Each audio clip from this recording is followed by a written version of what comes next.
Boa noite, pessoal. Sejam todos bem-vindos. Eu sou Júnior Pimentel e você não chegou aqui por acaso. Tem um propósito. Nós começamos um estudo sobre o livro dos Salmos. E hoje nós vamos abordar mais um tema. Nós já abordamos a questão da introdução do livro de Salmos, nós falamos já da sua estrutura, falamos também a questão dos autores, falamos também das suas características, do período que foi escrito. Então, se você ainda não assistiu, eu te convido a assistir a essa outra aula sobre essa introdução ao livro de Salmos. Essa aqui nós estamos, na verdade, na segunda aula, e nela nós vamos abordar um texto diferente. Nós vamos ver o lado humano dos salmistas. Seja bem-vinda, minha querida, preciosa Liz. Seja muito bem-vinda aqui.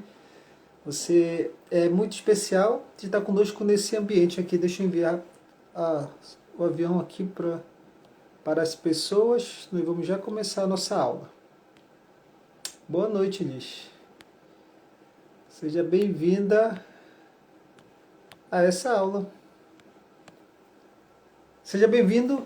Mais uma vez vou começar. Então nós demos uma introdução ao livro dos Salmos. Nela nós falamos as características do livro de Salmos. Nós abordamos a questão do período que foi escrito. Nós falamos, por exemplo, sobre os autores. Muitas pessoas não sabem que o livro de Salmos, por exemplo... Seja bem-vinda, Selma. Muitas pessoas não sabem que a composição do livro de Salmos, que são 150 salmos, eles são uma composição de 5 livros. Eles estão subdivididos. São 5 livros. Na verdade, tem o livro 1, o livro 2, o livro 3 e o livro 4. Nós abordamos isso na outra aula, você pode ver. Nós falamos também dos autores. Algumas pessoas não sabem, acham que foi só Davi que escreveu. Mas Davi escreveu o Salmo. Davi escreveu cerca de 73 salmos. Asaf escreveu 12. Os filhos de Corá escreveram 11. Teve 2 salmos do rei Salomão. Teve um salmo de Moisés. Tem pessoas que não sabem que Moisés escreveu também um salmo. E também tem um salmo de Etã e o salmo de Emã. E os outros, daí ao todo dá 100 salmos. Outros 50 salmos não tem autor. Não tem autor que possa descrever. Nós consideramos como salmos anônimos. E hoje eu preparei uma aula. Sabe qual era o assunto que nós íamos abordar? Nós íamos abordar as características do livro dos Salmos. Mas eu acabei mudando, por quê? Eu ouvi algumas pessoas, e também no momento que eu estava fazendo o estudo para trazer para vocês hoje aqui na aula, e eu comecei a perceber algo diferente. Por quê? Porque eu ia trazer para vocês, por exemplo, hoje existem tipos ou grupos de salmos. A gente pode subdividir em 3 grupos. Por exemplo, o primeiro grupo é o que nós chamamos de salmos de louvor. Os salmos de louvor eles são divididos em 2 grupos, e nós usamos 2 palavras em hebraico. A primeira palavra em hebraico é Tehillim. A Selma colocou aqui, não sabia que Moisés fez um salmo? Na primeira aula eu falei desse salmo, Selma. É o salmo de número 90. E hoje eu não vou abordar especificamente ele, mas é o salmo de número 90, foi escrito por Moisés. Então o que acontece? Existem 2 grupos de salmos. O primeiro grupo de salmos, 3 grupos na verdade. O primeiro grupo nós chamamos de salmos de louvor. Os salmos de louvor eles são caracterizados pelo menos em 2 grupos. Uma palavra em hebraico a gente chama Tehillim. A palavra Tehillim em hebraico fala em louvor, em ação de graça. Então são salmos que na sua estrutura poética, na sua estrutura que foi escrita, eles falam daquilo que Deus é. É o salmista louvando a Deus pelo aquilo que Ele é, pela sua majestade, pela sua grandeza, pelo seu poder, pela sua sabedoria, por toda a sua essência em si.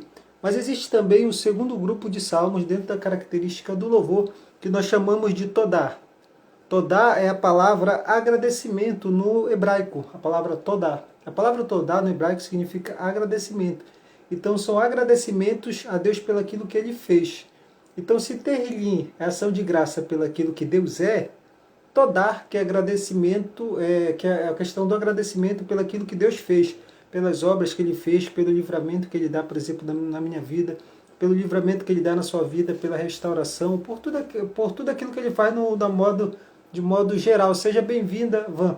Então, existe esse primeiro grupo de louvor, que ele é dividido em 2 grupos, que é o Tehillim, que é ações de graça pelo aquilo que Deus é, e Todá, que é o agradecimento pelo aquilo que Ele fez. O segundo grupo, que a gente chama dos salmos, que eu ia trazer hoje, mas eu não vou abordar isso, eu estou dando uma introdução para entrar no assunto que eu vou falar. O segundo grupo é os salmos que a gente chama de ascensão ou de peregrinação. O que é isso? Existem salmos que foram escritos e o povo de Israel eles entoavam esses salmos. Alguns eles escreveram no período que eles saíram da Babilônia, mas a maioria foi no período monarca mesmo dos reis, ali na época de Davi, no período dos reis, que os reis reinaram sobre Israel. E esses salmos eles começam lá no salmo, agora não recordar, começa no Salmo 120, vai até o 134, 138.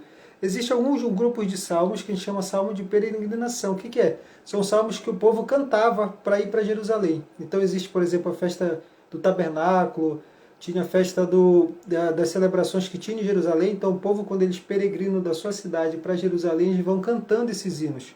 E um desses hinos é um hino que eu gosto muito, por exemplo, que é o Salmo 121. Talvez vocês conheçam, que diz assim: elevo meus olhos para o monte. De onde me virá o meu socorro? O meu socorro vem do Senhor, que fez os céus e a terra. Então o que acontece? Quando eles peregrinavam até Jerusalém, existem montanhas, existem vales, então eles corriam o risco com o perigo de salteadores, eles corriam o risco de bestas feras, eles corriam o risco de, por exemplo, de animais peçonhentos e pestes perniciosas. Então o que acontece? Seja bem-vindo, minha querida Estela! Feliz em ver aí. Então o que acontece? Existe esse tipo de salmo. Então, quando ele ia da cidade deles para Jerusalém, tinha vários perigos. Então eles olhavam os montes, eles falavam: meu socorro não vem dos montes. Só que tinha um monte, que era o monte principal onde estava o templo. Ele olhava para o monte e disse: não, o meu socorro vem do Senhor, porque eles viam no monte o templo de Deus e eles reconheceram sua grandeza. Então o Salmo 121 ele fala muito disso. Então eles iam cantando. Então existem salmos que eles vão cantando. Nós chamamos de peregrinação, nós chamamos salmos de ascensão, mas no contexto católico romano eles dão o nome de salmo de rolagem. Na estrutura apostólica romana, o nome desse grupo de salmo é rolagem, dentro uma teologia mais antiga, não uma teologia reformada, chamam de salmo de rolagem. Seja bem-vinda, Thaís, que bom ver você aqui. Então vamos divulgando que eu vou entrar no assunto. Aí existe o terceiro grupo de salmos. Qual é esse grupo? Que é o que eu vou abordar hoje, são salmos de lamento. Os salmos de lamentos têm a sua característica, por exemplo, o anseio pelo homem por justiça, o anseio do homem em busca de misericórdia, o anseio do homem em busca de perdão. Então esse grupo de salmos, que nós chamamos de salmos de lamento, quarta-feira que vem eu vou falar cada grupo. Eu vou falar do grupo de louvor, de Terrilim, que é ações de graça pelo que Deus Todai em hebraico, que é agradecimento pelo que Deus fez. Vou falar na próxima aula também sobre esses salmos de peregrinação, salmo de rolagem, como é chamado, e vou falar também dos salmos de lamento. Então eu vou trazer as estruturas, vou pegar os salmos e vou separar eles. Vai ter aula aqui que eu vou falar sobre cada autor. Por exemplo, eu vou trazer Davi, vou apresentar os salmos de Davi. Eu vou trazer aqui, por exemplo, o salmo de Moisés, que a Selma falou que não sabia que Moisés tinha feito um salmo, mas Moisés fez o salmo, é o salmo 90. Tem gente também que não sabe que Salomão escreveu o salmo. Salomão escreveu 2 salmos, o 72 e o 27. O 27 também, o 127 eu gosto muito. Talvez vocês lembrem que aquele salmo 127 diz assim: se o Senhor não guardar a cidade, em vão trabalham aqueles que vigiam. Se o Senhor não guardar, né? Aí ele fala sobre a sentinela: inútil é você se levantar pela manhã, guardar, proteger. Por quê? O rei Salomão fala sobre isso, sobre guardar o reino. Tinha o soldado, tinha o exército, eles se levantavam cedo, eles protegiam o reinado, mas se Deus não guardasse, então era em vão todo o esforço que eles faziam. Então Salomão também escreveu. Então eu vou trazer nas próximas aulas cada característica desses salmos e os seus autores. Eu vou trazer o autor, vou falar do autor, vou falar dos salmos, vou falar desse grupo de salmos. Então existe muito conteúdo sobre salmos. A gente tem conteúdo aí para passar pelo menos 3 meses só estudando o livro de salmos. Nós vamos ler muito, aprender muito. Mas eu quero trazer uma característica diferente aqui. Por quê? Qual é a minha proposta hoje? Minha proposta especificamente não é entrar em muito assunto teológico, mas entrar em assunto da alma. Falar um pouco sobre alma, sobre coração, sobre a vida interior dos escritores do livro de Salmos. Por quê? Existe uma característica no livro de Salmos que é diferente. Toda a Bíblia Sagrada narra Deus falando com o povo. Deus falando com o homem. Se você vê o Antigo Testamento, diz assim diz o Senhor. E o Senhor falou, e o Senhor disse, e o Senhor ordenou. Então, toda a Bíblia, pelo menos no Antigo Testamento e no Novo, é sempre Deus falando com o homem, Deus falando com o homem, Deus falando com o homem. Qual é a característica diferenciada que tem no livro de Salmos, que é diferente de toda a Bíblia? A primeira característica seria a seguinte: ela narra mais a narrativa descritiva numa perspectiva humana.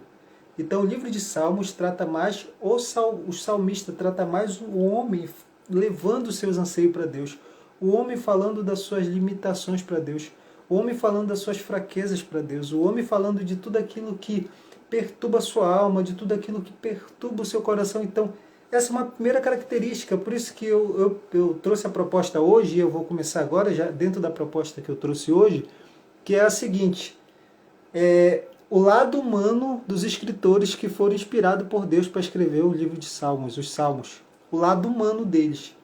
O porquê eles escreveram, porque eles botaram isso para fora. Vocês lembram do grupo de lamento que eu falei para vocês, do grupo de lamento, dos Salmos de lamento?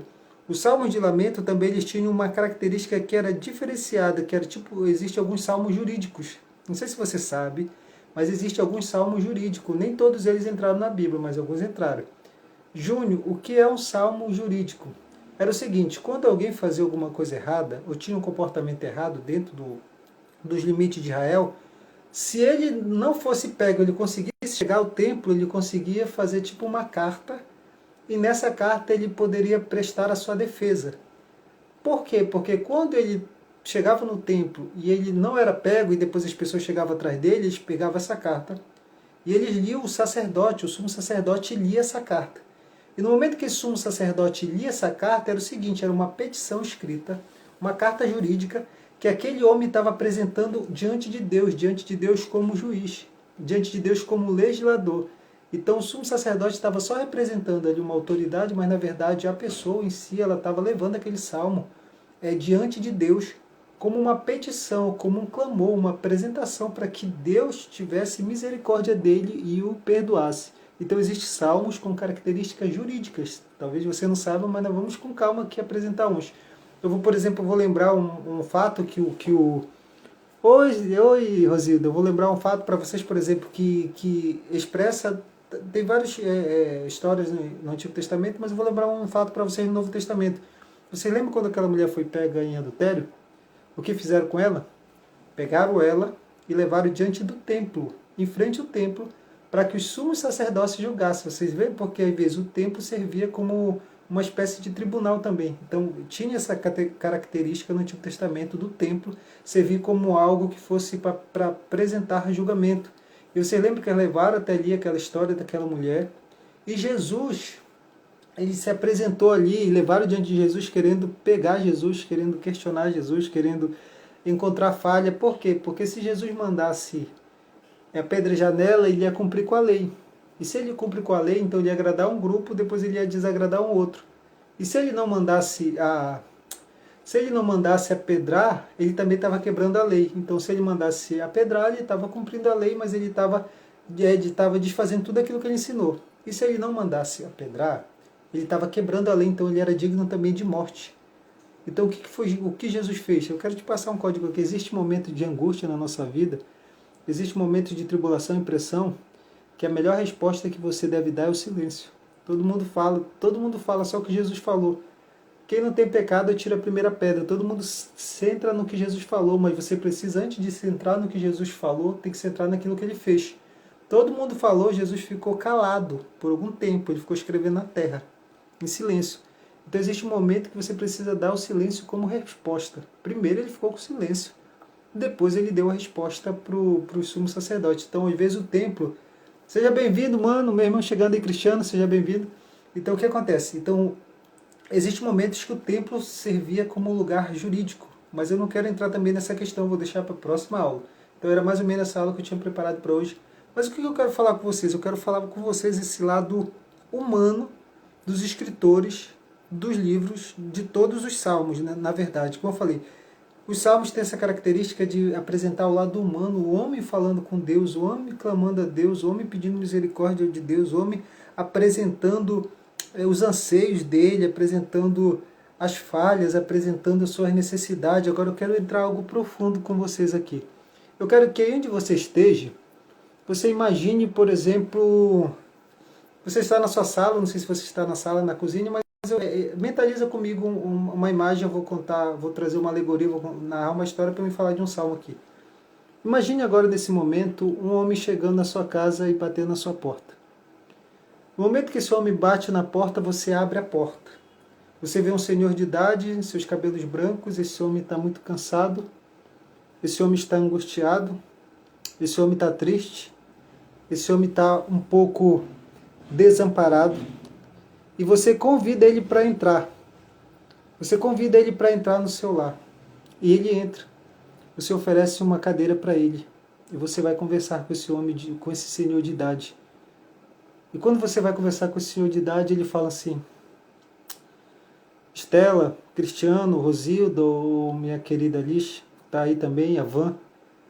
Se ele olha para vocês e fala assim: meus adversários têm se multiplicado contra mim. Todos me abandonaram.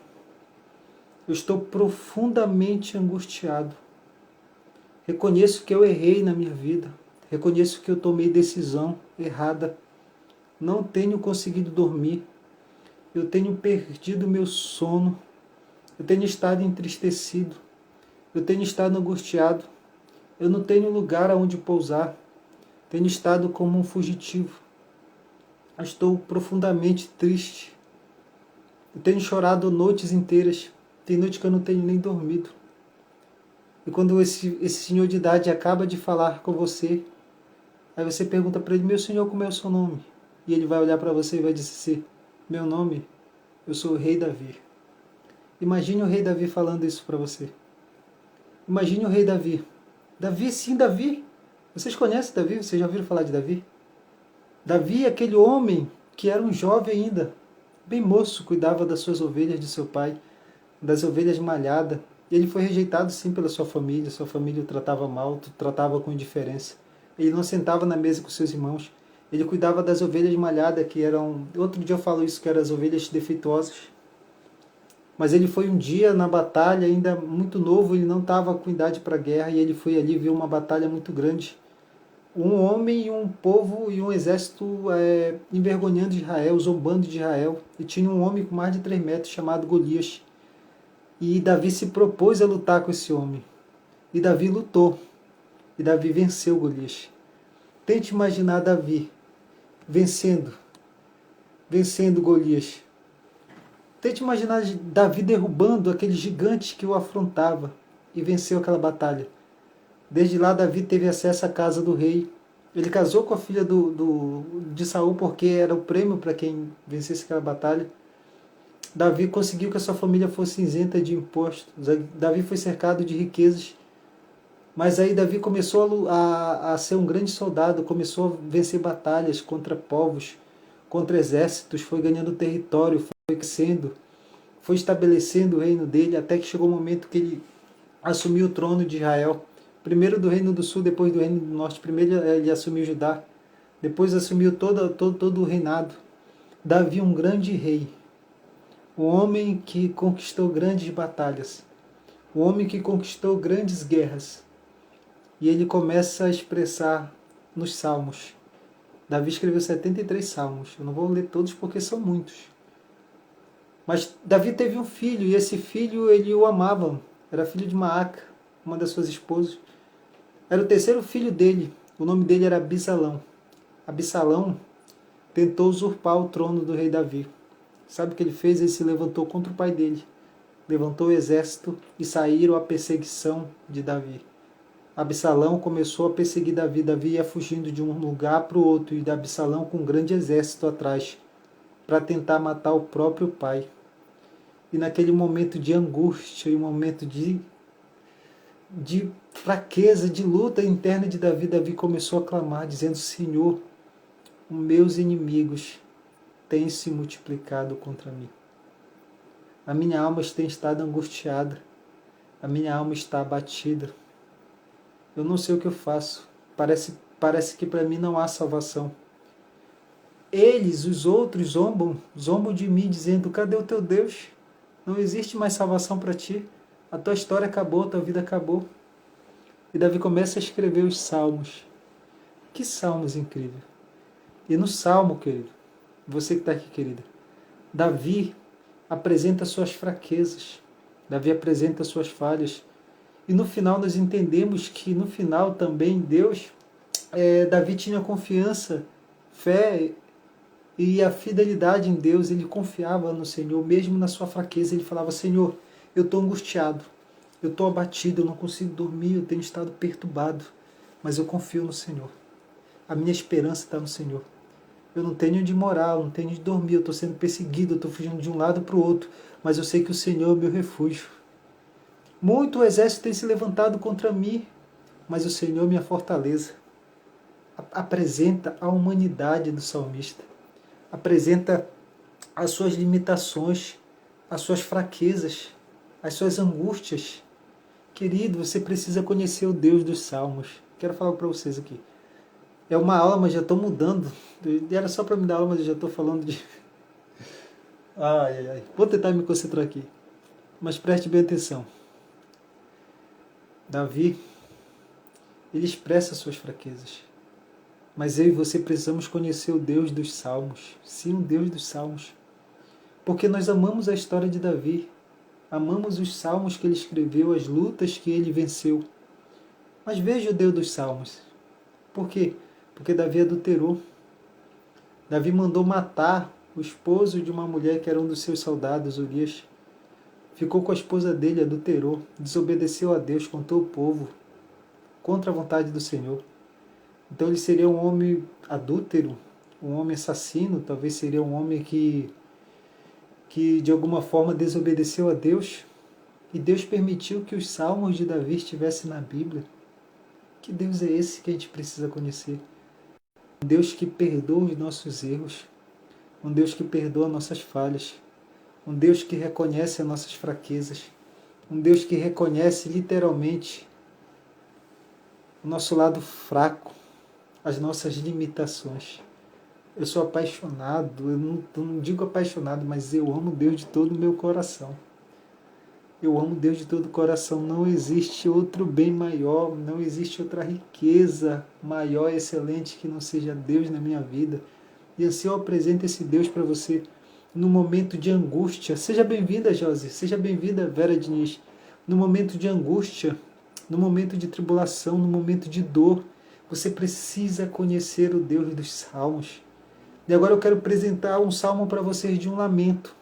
Um salmo de lamento onde o salmista apresenta a sua dor, apresenta a sua angústia. Teve um momento que o rei Davi falava até com a alma dele, e dizia bem assim: Ô minha alma, por que se perturbas dentro de mim?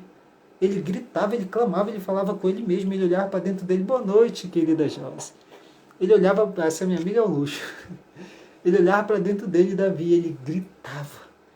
Por quê? Porque ele tinha consciência de como ele devia pensar, ele tinha consciência de como devia agir, mas as emoções dele estavam abaladas, os conflitos internos dele eram muito grandes, e ele falava para a alma dele: minha alma, por que você está perturbada? Te acalma, espere em Deus. Ele falava com ele mesmo interiormente, ele gritava com ele mesmo, dizia: te acalma, espere em Deus. Eu vou tentar ser bem breve, eu vou mostrar pelo menos 3 salmos que falam essa questão desses salmos de lamento de Davi, que apresenta uma característica onde ele apresenta a fragilidade dele, a fabilidade dele, as falhas dele, onde ele reconhece a questão humana dele, ele clama misericórdia, ele pede socorro. O primeiro salmo aqui, porque tem vários, mas não dá para ler todos hoje, mas eu quero pelo menos, por exemplo, o Salmo 3. O Salmo 3, Davi escreveu depois que ele fugiu, no período que ele fugiu do filho dele, Absalão. Absalão tentou matar ele, tentou usurpar o trono, e aí ele vai escrever esse salmo no Salmo 3. Olha só o que ele diz, mostrando as fraquezas dele, a limitação dele. Olha o que ele diz. Salmo 3.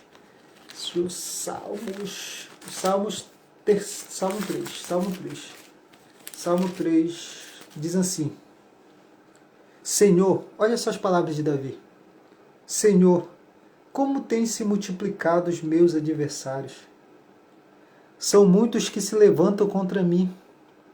Muitos dizem da minha alma: não há salvação para ele. Não há salvação para ele em Deus. Aí a resposta de Davi: mas tu, Senhor, é meu escudo, é a minha glória, e o que exalta a minha cabeça. Como a minha voz clamei ao Senhor e ele me ouviu desde o seu santo monte, desde o seu santo monte. Agora olha só o que ele conta nesse momento de angústia. Preste bem atenção. Eu deitei e dormi e acordei porque o Senhor me sustenta. Não terei medo. Olha só esse código que ele solta. Nesse período aqui estavam perseguindo ele. Tenta imaginar quantos soldados estavam perseguindo ele. Olha aquele código que ele solta. Não terei medo de 10 milhares de pessoas que se puseram contra mim ao meu redor. Ele mais ou menos cita aqui, dentro da teologia, a gente fala que, como ele cita um fato que aconteceu, provavelmente nesse período aqui tinha uns 10 mil soldados tentando pegar ele. Ele diz assim, eu não terei medo do que pode 10 mil soldados tentando me matar, eu não vou ter medo, eu vou confiar no Senhor. Levanta-me, Senhor, salva, meu Deus, pois feriste todos os meus inimigos nos queixos, quebraste os dentes aos ímpios. Versículo 8. A salvação vem do Senhor, sobre todo o povo seja a tua bênção. Então o primeiro salmo que nós vamos analisar aqui é o salmo de número 3, que é o salmo do rei Davi. Ele narra a história quando ele foi perseguido, quando ele foi ali, de alguma forma, o Absalão estava tentando matar ele. E ele é bem claro. E esse salmo, como eu te falei, é um salmo que a gente chama de salmo de lamento.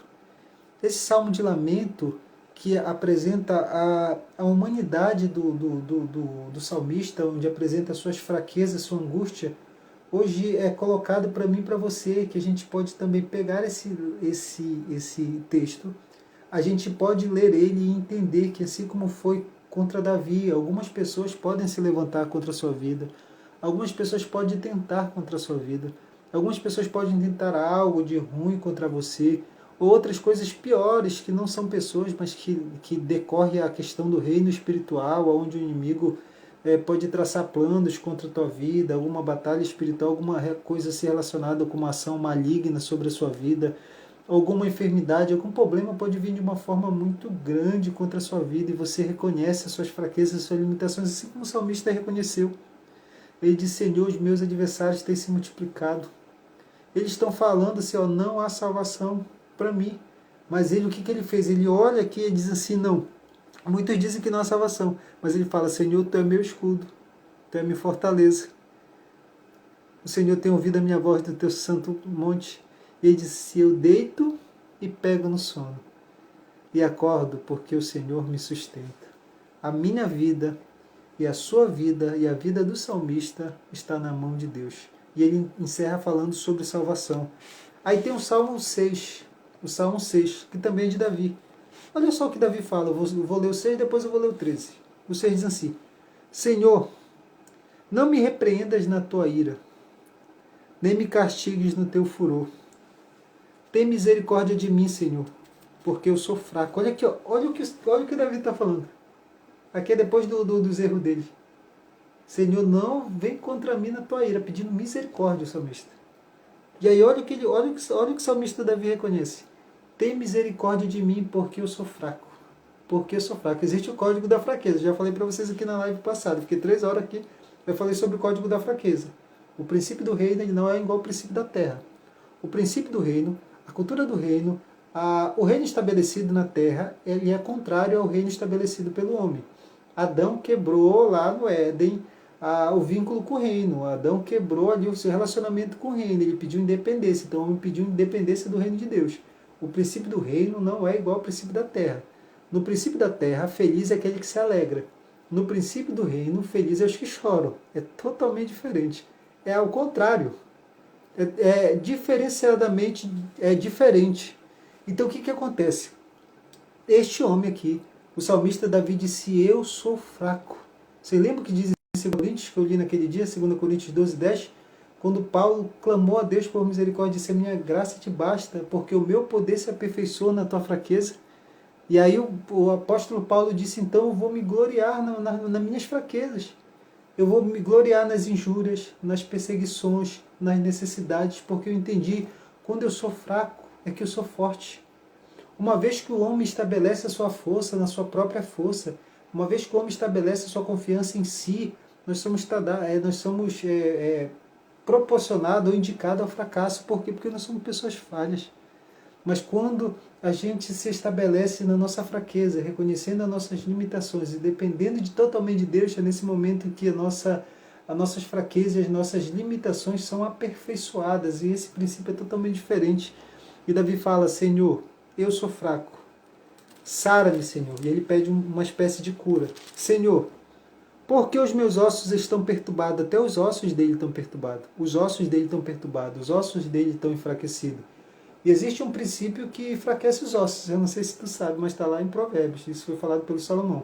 Por quê? Porque a ciência moderna, tem mais ou menos 100 anos que um cara recebeu um prêmio internacional na ciência que ele descobriu que o homem era um ser psicossomático. O que é isso? Eu me esqueci agora o nome do médico renomenado, que tinha conhecimento.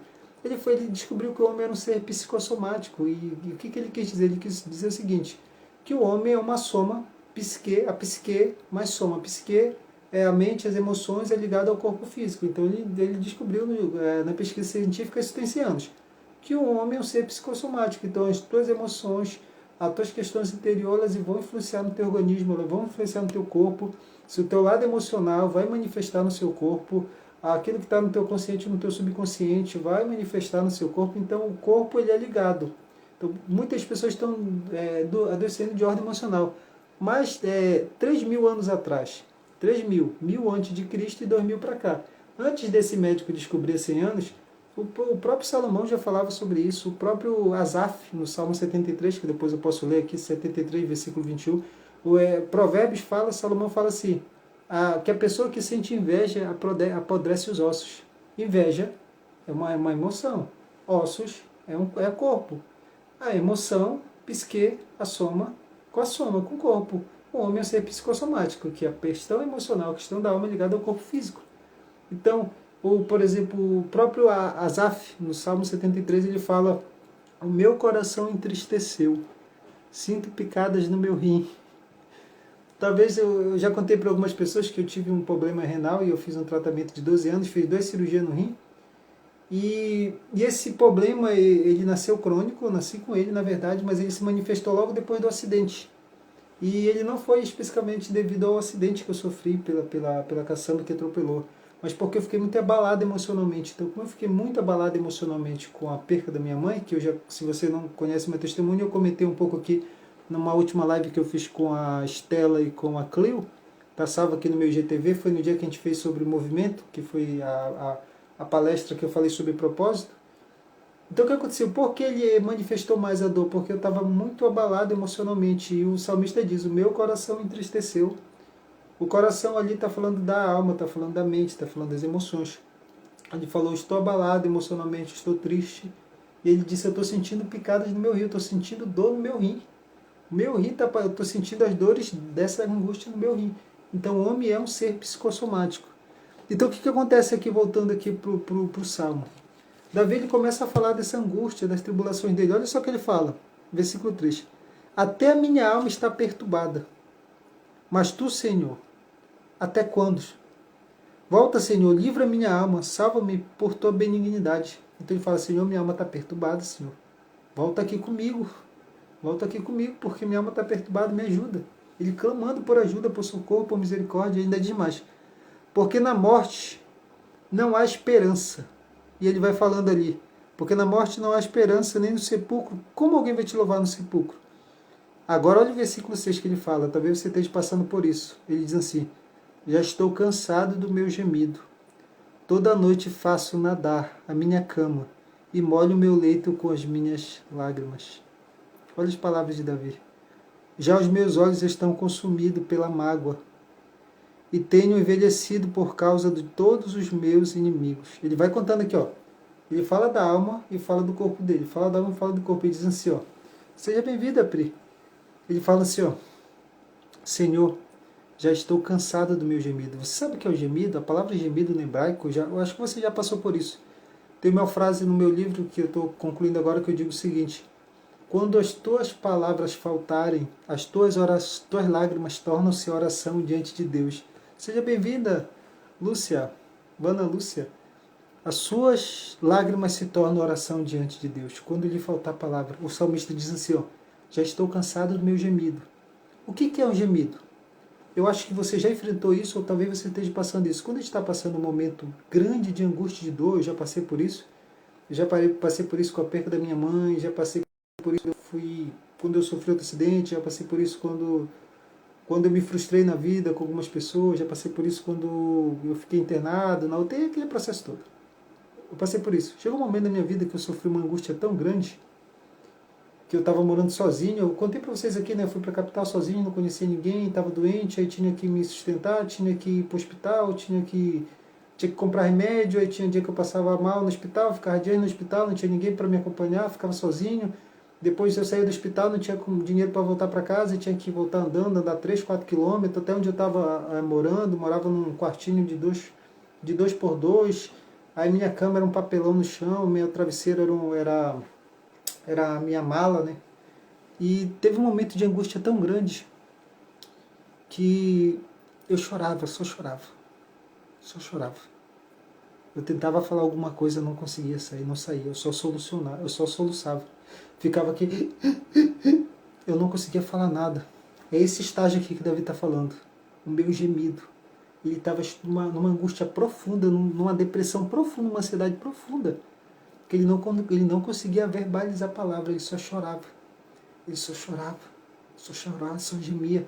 Ele diz assim, o meu gemido, a minha cama durante a noite, ele estava falando que ao ponto que a cama dele molhou tanto que já estava nadando sobre as lágrimas. Isso aqui é o que nós chamamos na figura de linguagem uma hipérbole, né, um exagero.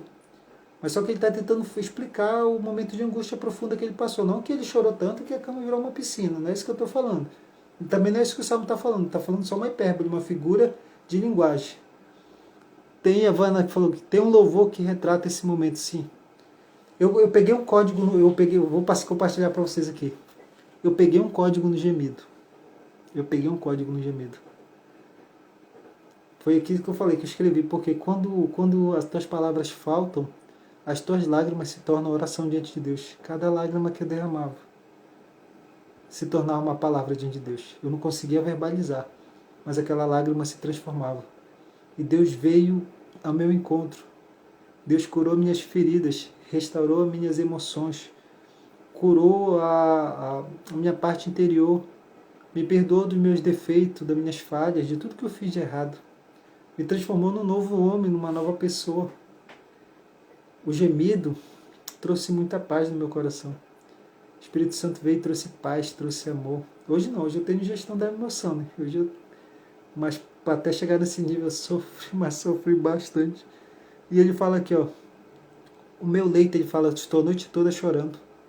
Eu quero te perguntar aqui, talvez você esteja aqui, você que está aqui conosco na live, você que vai ver essa live depois, aqui nessa plataforma e nas plataformas vizinhas, não vou citar o nome para o Instagram não me derrubar, mas eu vou estar nas plataformas vizinhas, talvez você que está vendo agora esse vídeo, depois de algum tempo que ele foi publicado.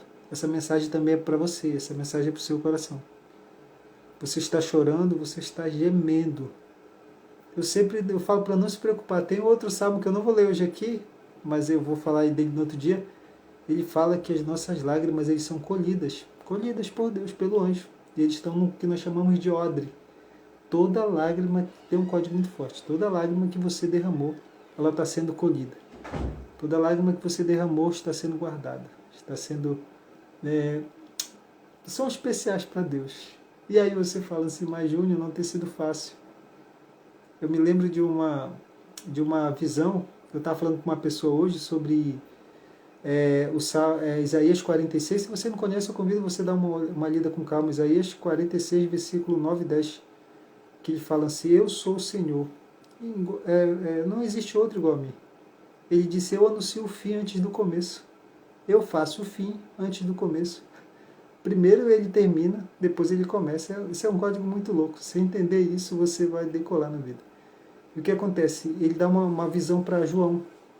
João vê a consumação de todos os séculos, lá em Apocalipse 21, antes do último capítulo. E João diz assim, olhei e eis que vi um novo céu e uma nova terra, porque o primeiro céu e a primeira terra passaram. E disse assim, o mar já não existe mais. Eu, João, vi a nova cidade, a nova Jerusalém, que descia do céu como noiva ataviada para o seu esposo. E ele diz assim, e nós seremos povo de Deus, e ele será o nosso Deus. E aí ele traz um código muito forte no versículo 4 do Apocalipse 28, diz assim, ó, e Deus limpará dos teus olhos todas as lágrimas. Não haverá pranto, não haverá mais dor, não haverá mais morte, porque as primeiras coisas são passadas. Eu que estava sentado no trono disse, eis que faço nova todas as coisas. Escreve, porque essas palavras são fiéis e verdadeiras. Eu sou o Alfa e o Ômega, o princípio e o fim, aquele que era, aquele que é, aquele que é muito. Meu Deus. Todas as lágrimas serão enxugadas, todas. As de hoje, que você deu, as de ontem, que você chorou, aquelas que você se frustrou, aquelas que você passou dificuldade, problema, Deus está colhendo todas. Deus vai apagar todas. Deus vai sarar você de todas elas. Não se preocupe, Deus está no controle. Deus não te abandonou. O salmista disse, mostrando a fraqueza, mostrando a fragilidade dele, dizendo, Senhor, eu estou perturbado, a minha alma está perturbada, eu estou angustiado, eu estou de alguma forma que eu não tenho força, eu estou fraco. Ele clamava, Senhor, vem me socorrer, Senhor, me ajuda. Mostrando a fraqueza de um homem que conquistou batalhas e guerras, de um rei que foi um dos maiores reis da história da humanidade, um dos maiores monarcas, o rei Davi. Eu sou impactado pela história de Davi. Foi o único homem que foi chamado segundo o coração de Deus. Foi o único homem. Claro, não vou colocar aqui Cristo, né? Porque eu falo, e o Cristo? É que nem o pessoal fala, Salomão foi mais sábio que Jesus? Aí, por quê? Porque na Bíblia fala que Salomão foi o mais sábio. Vocês não entendem. Salomão foi o homem mais sábio. Uma coisa é ser sábio, outra coisa é ser a própria sabedoria. Salomão foi sábio. Jesus era a própria sabedoria. É diferente em ser sabedoria e ter a sabedoria. Mas não vou entrar nesse detalhe aqui. Mas esse salmista, ele clama, ele pede misericórdia. Ele diz assim, ó, os meus olhos já estão consumidos pela mágoa. E ele fala que ele está se envelhecendo por causa dessa mágoa. Eu estou envelhecendo por causa de todos os meus inimigos. E depois ele diz assim, apartai-vos de mim todos que praticam iniquidade, porque o Senhor já ouviu o meu lamento. Olha o que o salmista fala. O salmista aborda esse momento de angústia, no momento que ele está sofrendo, no momento que ele está chorando, no momento que ele está ali passando... Seja bem-vinda, Jéssica. Seja bem-vinda, Josi. Voltei, já queimando a mente. Show! Fica aí. Então o salmista, naquele momento de angústia, de aflição, ele está na cama, chorando, clamando, pedindo misericórdia. Preste bem atenção que o começo do salmo fala das fraquezas do salmista, fala da angústia, ele fala literalmente, Senhor, minha alma está perturbada. Imagine Davi falando isso para você. Imagine Davi na sua frente dizendo, ei, eu sou Davi. Aí você vai falar, eu sei, a minha alma está perturbada, estou angustiado. Ele fala, eu estou chorando de dia e de noite, a minha cama já molhou um leito, eu estou nadando nas minhas lágrimas, meus olhos já estão consumidos. Ele disse, eu estou envelhecendo por causa da perseguição dos meus inimigos. Ele apresenta a fraqueza dele, ele apresenta toda a sua estrutura, toda a angústia dele. Aí ele termina o salmo dizendo assim, ó, vocês que estão fazendo mal para mim, se afastem de mim. As pessoas perguntam, por quê? Porque o Senhor já ouviu o meu lamento. O Senhor já ouviu a minha súplica. O Senhor aceitará a minha oração. E ele diz mais, envergonhe-se e perturbe-se todos os meus inimigos, tornem atrás e envergonhe-se no momento. E aí ele fala assim, ó, agora é vocês que estão me perseguindo que vão ficar perturbados. Por quê? Porque a minha salvação, a minha esperança me visitou. Eu te convido a ler esse salmo com calma na sua casa. Os salmos vão te ajudar, vão te fortalecer, porque mostra as fraquezas, mostra as limitações dos salmistas em momentos de angústia. E tem mais um salmo de Davi, que é um salmo que é desses, do contexto que eu falei. Se você não pôde estar aqui no começo, depois você volta com calma. No começo você vai olhar, eu dei uma introdução só, que eu ia apresentar hoje os tipos de salmo, mas eu decidi deixar um pouco sobre a humanidade dos salmistas. E eu só vou abordar o Davi aqui por causa do nosso horário. Mas eu quero pegar só já um, que é o número 13. O número 13 é o salmo de Davi. Olha só o que o Davi fala. Davi, na sua extrema tristeza. não é nem pouca tristeza, numa tristeza extrema. Ele está literalmente perturbado, angustiado, com uma tristeza extrema, mas ele recorre a Deus, ele confia em Deus. Olha só o que ele diz no Salmo 13. Até quando te esquecerás de mim, Senhor? Para sempre? Até quando esconderás de mim o teu rosto? Imagine Davi falando isso. Imagine. Será que você já não falou isso alguma vez na sua vida? Será que você não falou isso? Olha o que o salmista disse, Davi. Até quando te esquecerás de mim, Senhor? Para sempre? O salmista ali na estrutura, no momento que ele está passando de angústia, ele está fazendo uma pergunta: Senhor, o Senhor vai esquecer de mim? Existe um momento na vida, parece engraçado, né? Mas é sério. É como se Deus tivesse nos abandonado. É como se Deus tivesse virado as costas para nós. Mas Ele não nos abandonou, Ele não nos virou. É aquele momento de angústia que faz a gente achar isso. E ele fala assim: Senhor, é para sempre que o Senhor vai se esquecer de mim? Aí diz mais: até quando esconderás de mim o teu rosto? Até quando consultarei com a minha alma, tendo tristeza no meu coração a cada dia? Até quando se exaltará sobre mim o meu inimigo? Ele vai fazendo pergunta para o Senhor. Senhor, eu estou consultando minha alma, eu estou consultando meu interior, eu estou com uma tristeza. Sabe o que é uma tristeza profunda? Porque assim, ó, existem palavras em outros idiomas que não tem tradução em certos idiomas. E o hebraico que foi escrito a Bíblia, o hebraico que nós falamos, o original, que a Bíblia foi escrita, a gente chama de uma língua morta. O que é uma língua morta? É uma língua que ela não é mais falada. O hebraico bíblico não é o hebraico do qual a gente se utiliza hoje, nesse hebraico que houve algumas modificações.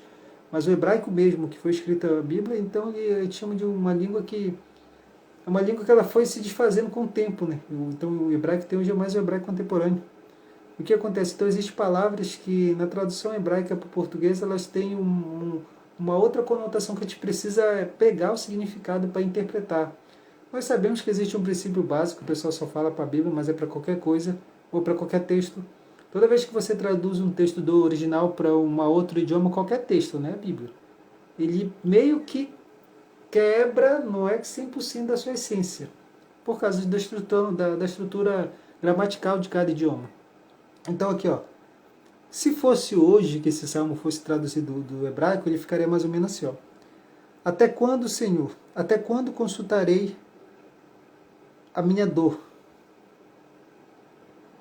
tendo eu uma tristeza profunda no meu coração? A palavra aqui, tristeza profunda, mudaria para depressão. Até quando, Senhor, consultarei minha alma, minha angústia? Porque eu estou depressivo. E no meu coração a angústia tem estado todos os dias. Assim mais ou menos que ficaria o salmo se fosse atualizar na nossa linguagem contemporânea. Mas o que acontece? Ele está sofrendo uma angústia muito grande, ele está clamando a Deus, perguntando: Senhor, o que o Senhor vai fazer? Eu estou angustiado. Aí diz assim no verso 3: Atenta em mim e ouve, Senhor, meu Deus. Alumia os meus olhos para que eu não adormeça na morte. Ele está falando assim: traz luz, clareia, não deixa que eu morra. Não, literalmente ele está tão angustiado que ele está fazendo um pedido para Deus: não permita, não deixa que eu morra. Ele não queria morrer naquele momento, no momento de angústia que ele estava, de grande angústia e perturbação. Aí verso 4: para que o meu inimigo não diga, prevaleci contra ele, e o meu adversário se alegre, vindo eu a vacilar. Aí vem forte aqui. E aí é forte aqui que ela colocou aqui. Aí ele entra. Aqui, isso que eu estou falando, ó. O Salmo apresenta a humanidade do salmista, apresenta a nossa humanidade, as nossas fraquezas, as nossas fraquezas, as nossas necessidades. É basicamente o homem falando com Deus, é diferente. Porque a Bíblia toda é Deus falando com o homem, mas no Salmo é mais ou menos o homem falando com Deus, é clamando a Deus a sua misericórdia, o seu amor. Só que todo Salmo eles apresentam a real, a verdadeira e real o momento que eles estão passando, mas no final eles terminam sempre com um código. Eles falam o segredo no final, agora que vai entrar. Mas ele ficou até quando, até quando, até quando, até quando, até quando, até quando, e quando chegou nos 5 ele diz assim: mas eu confio na sua benignidade e na tua salvação. Meu coração se alegrará, está no futuro, né? Cantarei ao Senhor, porque me tem feito muito bem. O salmista diz assim: Senhor, eu estou sentindo tudo isso. Eu estou mordido aqui. Eu já falava uma palavra aqui. Já chutei o balde. Estou aqui até quando? Até quando? Até quando? Até quando? Até quando? Mas uma certeza eu tenho. Eu confio em Ti. O Senhor vai me visitar. O Senhor vai fazer uma grande obra na minha vida. Eu confio sim em Ti, Senhor. E o meu coração se alegra. Eu sei que do Senhor vem a salvação. Eu li pelo menos 3 salmos aqui. Existem vários. Eu posso ficar a noite todinha aqui lendo com vocês. Sobre salmos que apresentam a humanidade do salmista. Apresenta suas fraquezas. Apresenta suas limitações. Apresenta, de alguma forma, toda a sua fragilidade. Mas no final ele sempre confia no Senhor. Esses salmos aqui que eu li, esses 3, eles estão num grupo que nós chamamos de lamento. E algum deles era utilizado também como uma petição, como eu falei, era uma carta jurídica. Era o que nós chamamos de salmos judiciais. Salmos judiciais. O que é isso? Você vai apresentar a Deus a sua queixa para que Ele, como juiz, julgue. Por isso que o salmista começa falando das fraquezas dele, das angústias dele. Depois ele fala dos inimigos que estão perseguindo ele. Ele está apresentando a queixa dele. E depois ele clama misericórdia ao juiz, que é Deus, dizendo: Senhor, tem misericórdia. Senhor, eu sei que de Ti vem a salvação. Senhor, eu sei que o Senhor vai fazer algo por mim. Eu sei que o Senhor vai transformar a minha vida. Eu sei que o Senhor vai impactar. Eu sei que o Senhor vai fazer alguma coisa. Eu confio em Ti. E Davi pegou um dos códigos mais fortes. Eu quero concluir com vocês aqui. Vocês estão entendendo? Deixa aqui nos comentários, que eu quero ler aqui o comentário de vocês. Quero ver quantas pessoas estão aqui. Eu vi a Josi que colocou: voltei, já queimando a mente. Ela falou: se até quando? Se até o Pai esteve triste, mas venceu o mundo, nós também venceremos. Isso é um fato. Na natureza humana existe eu já apresentei na aula. Na aula aqui não foi na mentoria que eu falei sobre a imanência de Deus, a imanência e a eminência de Deus Pai, na sua essência se revelando que Ele é um Deus poderoso, santo, eterno, imutável. O Deus Pai é o Deus para mim. O Deus Pai é Deus para mim na Bíblia. Aí vem o Deus Filho, Jesus, é o Deus conosco. E aí Ele pega uma forma dele, uma forma que Ele vem se humanizar para que a gente se sensibilize e para que a gente até abra nosso coração para entender que Ele entendeu e viveu as dores que a gente viveu.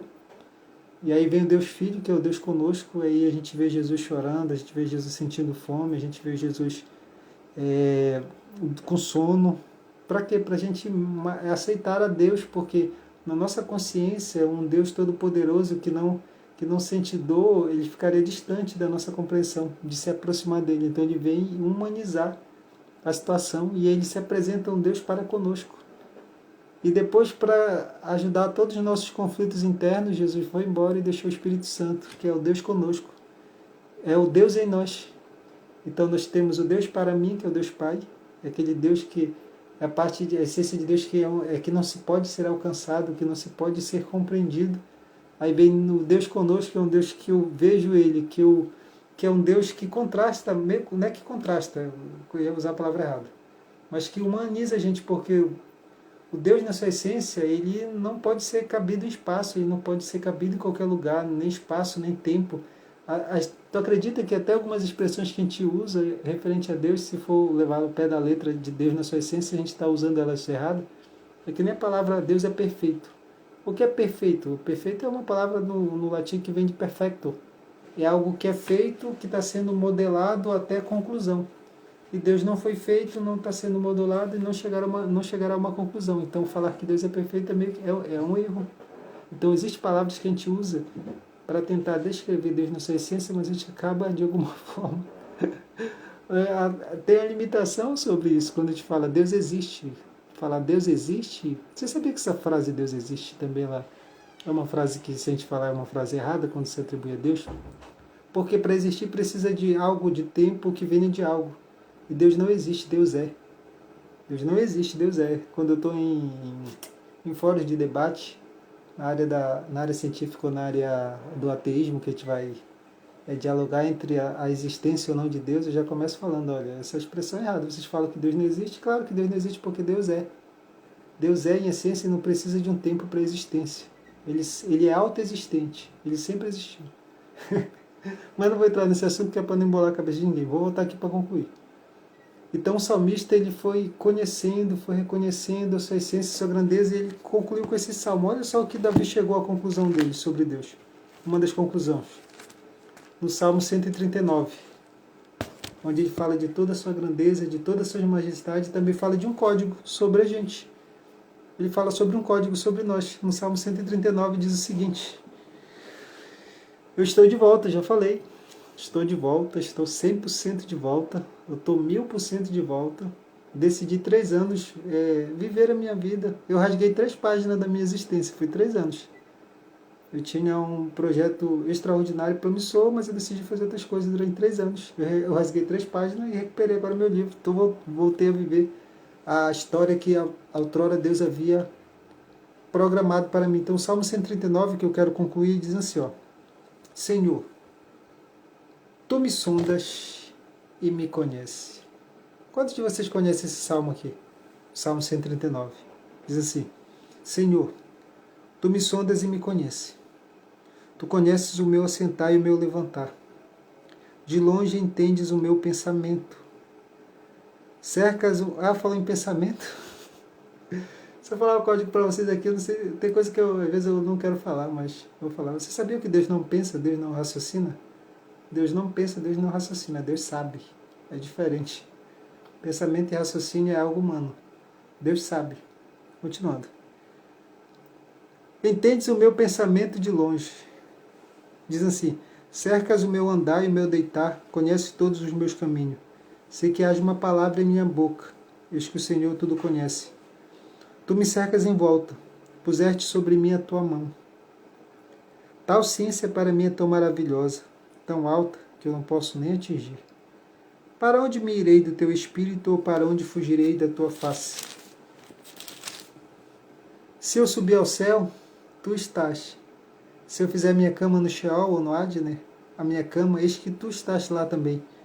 Se tomar a asa das alvas, e se habitar nas extremidades do mar, até ali a tua mão me guiará, e a tua destra me sustentará. Se disser de certo, as trevas me encobrirão, então a noite será a luz. A roda de mim, esse salmo é muito forte. Pois puseste o íntimo, olha aqui, pois possuíste o interior de entristecer-me no ventre da minha mãe. Esse versículo 3 assim diz assim, ó, que Deus ele nos teceu no ventre da nossa mãe, ó. Tu me teceste no ventre da minha mãe, versículo 13. Eu te louvarei, porque de um modo tão terrível e assombroso eu fui formado. Que salmo. Esse versículo aqui está no meu livro. Esses 3 versículos aqui estão no meu livro. Os 4, na verdade, estão no meu livro Seguir Seu Nascimento. Na verdade, eu começo o livro com esse texto aqui. Eu começo com o versículo 13 que fala: o Senhor me teceu dentro do ventre da minha mãe. Aí, versículo 14. Eu te louvarei porque de uma forma terrível e assombrosa eu fui formado. Você já viu como é uma formação de um ser humano no ventre? É coisa terrível, assombrosa, inexplicável. Versículo 15. Os meus ossos ainda foram encobertos quando no oculto foi formado e entretecido como nas profundezas da terra. Agora o 16. Os teus olhos viram o meu corpo, ainda informe, e no teu livro todas estas coisas foram escritas, os quais ainda sendo dia e dia formada, quando nenhuma delas ainda havia. Esse salmo é muito forte. É um dos salmos que eu mais amo. Dá vontade de eu chorar, dá vontade de eu sorrir, dá vontade de eu glorificar, de fazer um monte de coisa. Principalmente o 16, assim, ó. Os teus olhos viram o meu corpo ainda informe. A palavra informe é um termo hebraico que a gente chama golem. É uma massa sem formada. Está dizendo que antes de tecer você lá no ventre da sua mãe, a primeira célula, o óvulo com o espermatozoide fecundado, aquela primeira célula ali, Deus já te conhecia. E a tua história foi escrita antes daquele processo começar. É muito forte esse salmo. Quão preciosos são para mim, ó Deus, os teus pensamentos, quão grande é a soma deles. Se o contar-te seria como a maioria do número da areia, quando conta ainda estou contigo, ó Deus. Tu matarás de certo o ímpio, apartarás portanto de mim o homem de sangue, pois falavam malvadamente contra ti, e os teus inimigos tomaram o teu nome em vão. Não aborreço eu, ó Senhor, aquele que te aborrece, e não me aflige por causa dos que levantaram contra ti. Aborreço com ódio completo todos os inimigos. Sonda, meu Deus, Conhece o meu coração, prova-me e conhece os meus pensamentos, e vê se há em mim algum caminho mau, e guia-me pelo caminho eterno. Eu amo esse salmo. Prova meu coração, sonda, vê se há algo em mim, algum caminho mau, e me guia pelo caminho eterno. Eu encerro aqui com este salmo, certinho, 1 hora de live. Hoje o meu desejo e o meu anseio foi falar da fragilidade humana, de falar da natureza dos salmistas, das suas fraquezas, das suas limitações, e como de alguma forma esses salmos contribuem e fortalecem na nossa vida. Por quê? Porque quando você lê ele, quando você recita ele, você vai entender o momento de angústia que os salmistas passaram, você vai ver um momento de dor profunda, de depressão profunda, de ansiedade profunda, vocês vão ver como de alguma forma eles clamaram, como de alguma forma eles sentiram medo, eles sentiram tristeza, eles sentiram que Deus tinha os abandonado. Mas você vai ver no final dos salmos que sempre eles reconheciam que Deus era um Deus grande, um Deus poderoso, que restaura, que cura, que sara, que consola eles, que fortalece e sempre está com eles de alguma forma, nunca os abandonou. E esse salmo que eu encerrei aqui, o Salmo 139, diz sobre a onisciência, a onipotência, a onipresença de Deus. Ele diz aqui: Senhor, tu sabes todas as coisas, a onisciência. Senhor, o Senhor formou tudo de uma forma estrondosa, está falando de todo o poder. E ele disse: tu está em qualquer lugar, não tem lugar que eu vá que o Senhor não esteja. Por isso que eu falei, tem frase que a gente fala, se a gente conhecesse a grandeza de Deus, a gente não falava ela. Quando a gente olha para alguém e fala assim, Deus vai contigo, é como se Deus não estivesse para o lugar que a pessoa vá, como se Deus não estivesse em algum lugar. Deus está em todo lugar. Não tem lugar que você não vá que ele não esteja. Ai, mas é muito forte. Eu quero agradecer a todos que estiveram aqui comigo hoje. Nós tivemos, essa aqui é a segunda aula, eu sou Júnior Pimentel, a segunda aula, a introdução ao livro de Salmos. A primeira aula, como eu falei, está salva aqui, no GTV também está salva nas outras plataformas. A primeira aula nós abordamos a estrutura dos salmos, a sua composição, data, período, os autores, quem escreveu, falei um pouco sobre os autores. E hoje nós vamos falar sobre os tipos de salmo, mas eu decidi não entrar especificamente nos tipos de salmo. Eu dei só uma introdução no começo da live, eu falei um pouco sobre os 3 tipos de salmo que existem, os 3 grupos de salmos que existem. E eu decidi falar sobre a humanidade dos autores dos salmos. Então eu quero te convidar hoje a pegar um salmo e com esse salmo você louvar, com esse salmo você agradecer a Deus. Você lembra que eu falei que existe salmo de louvor? E o salmo de louvor ele tem 2 características, Terrilim e Todá. Júnior que é Terrilim, o louvor de ações de graça. São aqueles salmos que agradecem a Deus pelo aquilo que Ele é. Senhor, eu te louvo, te exalto pela tua grandeza, pela tua soberania, porque tu és santo, tu és eterno, tu és poderoso pelo aquilo que Ele é. Terrilim. Todá em hebraico significa agradecer. Agradecer em hebraico é Todá. Todá em hebraico, que agradecimento são aqueles salmos que agradecem a Deus pelo aquilo que Ele faz. E tem muitos aqui, Senhor, eu te agradeço porque o Senhor me livrou dos meus inimigos, porque o Senhor me sustentou, porque o Senhor me protegeu, porque o Senhor me dá salvação, porque o Senhor me restaura de todas as coisas. É os salmos de Todá, de agradecimento. Mas hoje nós falamos sobre os salmos de lamentação, que são onde o salmista apresenta as suas angústias, as suas aflições, as suas fraquezas e clama a Deus por misericórdia, por justiça e por socorro. E eu quero te convidar a bater um print aqui, se essa aula foi edificante, se essa aula te fortaleceu, se essa aula trouxe instrução para a sua vida e para a sua alma, eu gostaria que você batesse um print e me marcasse e já deixasse na sua agenda para a próxima quarta-feira. Nós vamos abordar os tipos de salmo. Então, cadê meu print? Aí que é aquela coisa, tira os comentários, deixa aí com os comentários.